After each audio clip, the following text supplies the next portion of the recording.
Notre ambition à Paris, c'est de loger l'ensemble des Parisiens qui ont besoin d'un logement public, et notamment, y compris les couches moyennes. Pour cela, nous développons une offre de 6 000 logements par an, avec un objectif d'atteindre 20% de logements sociaux à l'horizon 2014, soit 6 ans d'avance.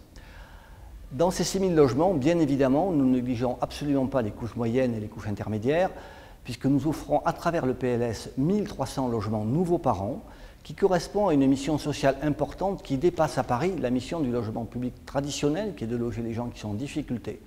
Et compte tenu des revenus des couches moyennes qui peuvent partir à partir de 1 500 €, on voit bien qu'ils n'ont pas la possibilité de se loger dans le secteur public, le secteur privé, avec un écart de loyer qui va de 1 à 4, et dont la vocation de la ville est bien évidemment de loger ces gens-là aussi de façon prioritaire, ce que nous assumons.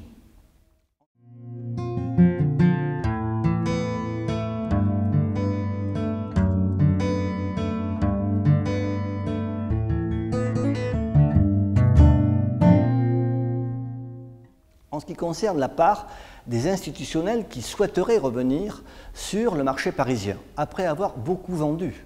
Et je le regrette, puisqu'ils ont vendu en 10 ans presque 45 000 logements sur le territoire parisien, sur lequel nous avons racheté 16 000 logements issus de ce parc institutionnel, utile aux Parisiens dans les quartiers centraux de l'ouest de Paris.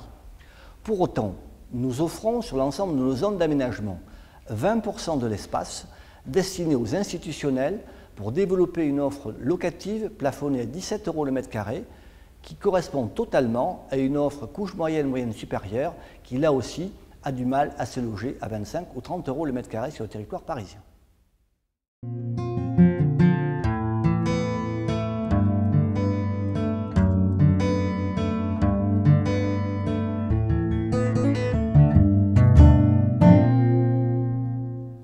En ce qui concerne les investissements des institutionnels pour mettre aux normes les bâtiments concernant les nouvelles normes environnementales.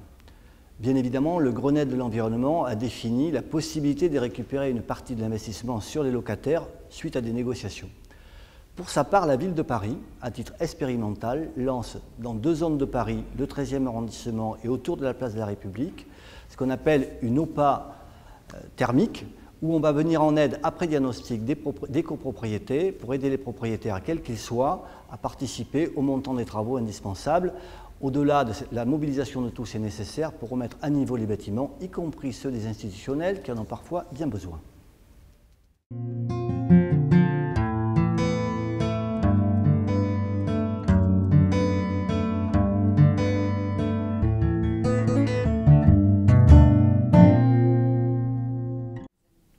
Pour produire des logements sociaux, il y a tel besoin, notamment dans les grandes métropoles, par exemple en Île-de-France.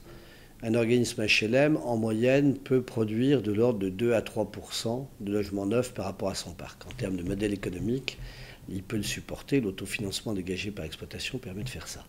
À partir du moment où on veut faire plus, il faut trouver d'autres ressources. Et c'est là où l'arbitrage devient intéressant, parce que un groupe comme 3F, là où l'exploitation du parc dégage un autofinancement de l'ordre de 100 millions d'euros, par la politique d'arbitrage, on va pouvoir trouver des compléments de financement de l'ordre de 30 à 40 millions d'euros. Donc c'est un effet de levier considérable, et c'est de nous permettre d'amplifier notre capacité à produire des logements neufs dans les zones très tendues.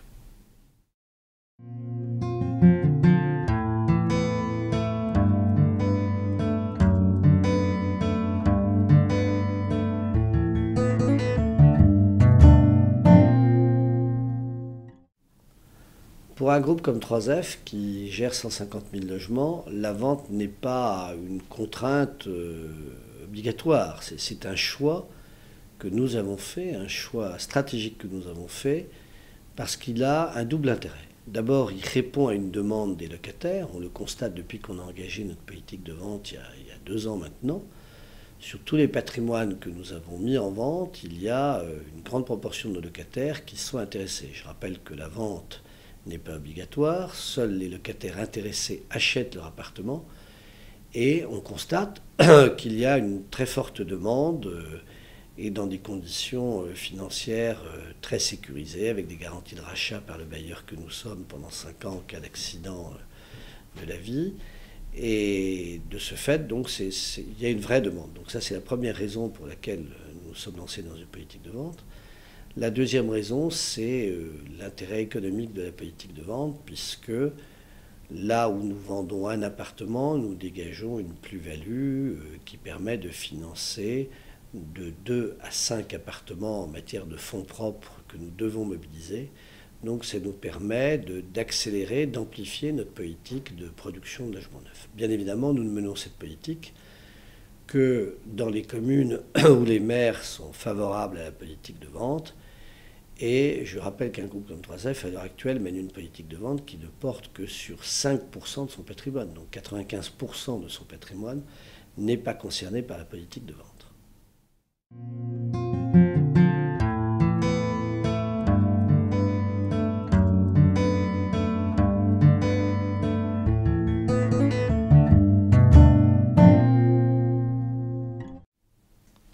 La question des investisseurs institutionnels était une question extrêmement importante dans les marchés très tendus. En Île-de-France, notamment Paris et Première Couronne, là où le marché locatif libre, le parc privé, va donner lieu à des locations d'appartements sur des niveaux de loyer de l'ordre de 20 à 25 euros du mètre carré. On voit bien que nous, bailleurs sociaux, avec notre offre de logements sociaux, toute notre gamme, qui va depuis le PLAI jusqu'au PLS, on a des niveaux de loyer qui vont varier de 5 à 12, 13 euros du mètre carré au maximum dans les PLS. Alors certes, il y a le PLI, mais on se rend compte qu'il y a un fossé trop important entre le prix du marché et l'offre de logements sociaux. Et c'est là où c'est extrêmement intéressant de pouvoir faire revenir des investisseurs institutionnels, des fonds privés qui ne seraient pas trop exigeants en matière de rentabilité à court terme et qui accepteraient une rémunération sur longue durée pour recréer ce parc qui ne se développe plus et qui a même disparu ces 10 dernières années, qui était le parc créé par les compagnies d'assurance, par les caisses de retraite, notamment entre les deux dernières guerres, entre 1918 et 1945 à Paris en Première Couronne. Et je pense qu'il faut trouver un système, peut-être avec des systèmes d'aide fiscale, qui permet à l'épargne privée de se réinvestir dans la pierre et dans la pierre logement. Je pense du reste que depuis 15 ans, les rapports locatifs entre propriétaires et locataires sont maintenant bien régulés par la loi, par la pratique qui fait qu'on est sorti des systèmes qui étaient excessifs dans les années 60-70, soit au profit des propriétaires, soit au profit des locataires. Les rapports sont bien équilibrés. Et ça devrait redonner confiance à l'investisseur Pierre Logement, à condition qu'il y ait quand même quelques aides fiscales qui lui permettent d'y trouver une aide fiscale ou autre type d'aide ou type de financement permettant de trouver un modèle économique qui soit aussi intéressant que ce qui se passe quand les gens investissent dans des murs de commerce ou dans des murs de bureaux.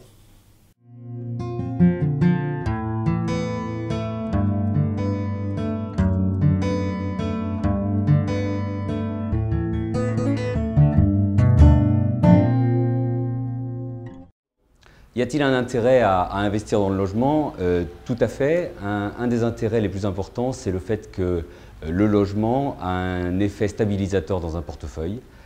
Très clairement, ça réduit la volatilité que l'on peut rencontrer sur d'autres classes d'actifs comme les bureaux, comme la logistique. Mais, à contrario, le logement a des inconvénients, un rendement locatif faible, et surtout des frais de gestion particulièrement importants. Et c'est ça qui a amené un certain nombre d'investisseurs institutionnels à réduire leur allocation. Néanmoins, ce qu'on constate depuis 2-3 ans, c'est que leur allocation ne diminue plus. Et on voit bien que certains investisseurs commencent à réfléchir à revenir sur le logement, pas de manière majoritaire, mais justement pour cet effet stabilisateur.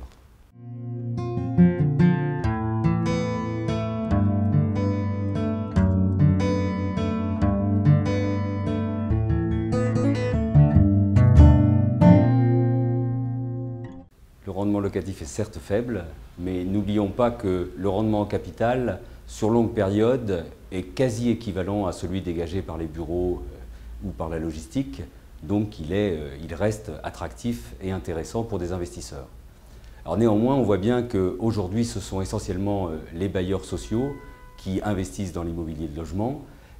Ils continueront à le faire et je ne vois pas un retour des investisseurs institutionnels important sur le logement, sauf à ce qu'on trouve un moyen de réduire le poids des charges qui aujourd'hui obèrent de manière trop importante la rentabilité immédiate.